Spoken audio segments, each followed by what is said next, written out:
Halo semuanya, yuk kita belajar tentang peran radiologi di bidang oftalmologi. Kali ini, kita akan belajar bersama aku, Rahyang Narasing Aditya Prakumara, dan rekanku Tri Isrianti.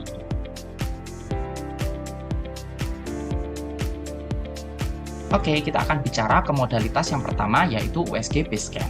USG Base Scan ini pada prinsipnya sama seperti USG pada umumnya, yaitu memanfaatkan gelombang suara.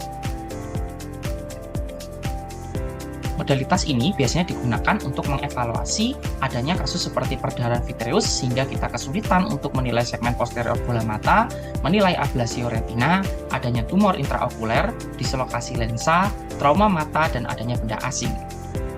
Kelemahannya, modalitas ini sangat bersifat operator dependent, artinya tergantung dengan keahlian dari operator, kemudian sulit mengevaluasi area tertentu pada bola mata, dan tidak bisa menilai fungsi atau peran dari saraf optik. Oke, kita akan lanjut ke modalitas yang kedua, yaitu CT scan, yang mana CT scan ini menggunakan sinar X yang dapat menghasilkan gambar yang bersifat multiplanar. CT scan ini sangat baik untuk mengevaluasi kasus seperti perdarahan atau fraktur, sehingga bisa digunakan untuk menilai trauma orbita, benda asing khususnya berbahan logam, tumor, proptosis bulbi atau penonjolan bola mata, serta kelainan sinus. Pemeriksaan ini memiliki kelebihan, yaitu menghasilkan gambar dengan resolusi tinggi, bersifat multiplanar dan 3 dimensi, cepat sehingga cocok untuk dilakukan di situasi emergensi, dan baik untuk mengevaluasi benda asing, khususnya benda berbahan logam. Namun, dia memiliki kelemahan, sulit untuk mengevaluasi benda asing yang bersifat multiple atau berbahan lunak seperti kayu, dan juga memberikan radiasi yang tinggi pada pasiennya. Oke, kita lanjut ke modalitas yang ketiga, yaitu MRI. MRI ini berbeda dengan CT scan, yang mana dia menggunakan medan magnet, di mana pemeriksaan ini biasanya dilakukan untuk mengevaluasi soft tissue. Pemeriksaan MRI sangat baik digunakan untuk kasus-kasus neurooftalmologi yang melibatkan gangguan pada kelainan di jalur visual pada bola mata, kemudian pada kasus tumor, proptosis bulbi, dan juga gangguan gerak bola mata. Pemeriksaan ini memiliki kelebihan tidak menggunakan radiasi sehingga aman dilakukan pada anak-anak, kemudian superior untuk menilai soft tissue, gambaran dihasilkan juga sangat detail dan bisa menilai fungsi secara fisiologis seperti perfusi atau difusi, bahkan aktivitas fisiologis dari retina. Namun kelemahannya membutuhkan waktu lama, mahal, dan kurang nyaman. Oke, kita masuk ke pemeriksaan berikutnya, yaitu adalah Optical Coherence Tomography atau biasa disingkat sebagai OCT.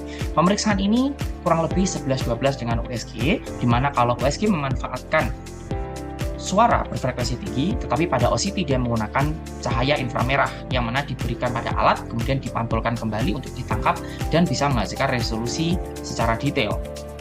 Pemeriksaan ini biasanya digunakan untuk menilai gangguan-gangguan pada retina, glaukoma yang mana menyebabkan desakan pada saraf optik atau diskus optikus, dan juga gangguan pada kornea mata.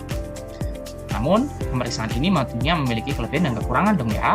Apa saja kira-kira kelebihannya? Pemeriksaan ini tidak menggunakan radiasi karena menggunakan sinar inframerah, menghasilkan resolusi yang tinggi sehingga kerap kali disebut juga sebagai biopsi digital dan bermanfaat untuk monitoring secara objektif dan kuantitatif. Namun, cakupan areanya itu hanya terbatas, yaitu hanya pada permukaan bola mata, sangat tergantung dari kejernihan media refraksi dan mahal. Oke, pemeriksaan yang terakhir adalah elektrofisiologi. Sesuai dengan namanya, pemeriksaan ini akan menilai aktivitas listrik yang ada pada retina, atau kita menyebutnya itu adalah suatu pemeriksaan yang disebut juga sebagai ERG, dan aktivitas listrik pada daerah korteks visual otak yang ada di lobus occipital pada pemeriksaan VEP atau visual evok potensial.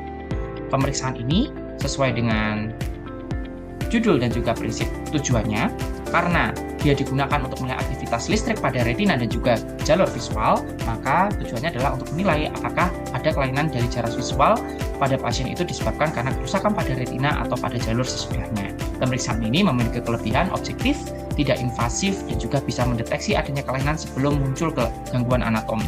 Namun kelemahannya memerlukan kooperativitas dari pasien dan tidak bisa memberikan informasi gangguan anatomi serta sangat dipengaruhi oleh kejernihan media refraksi.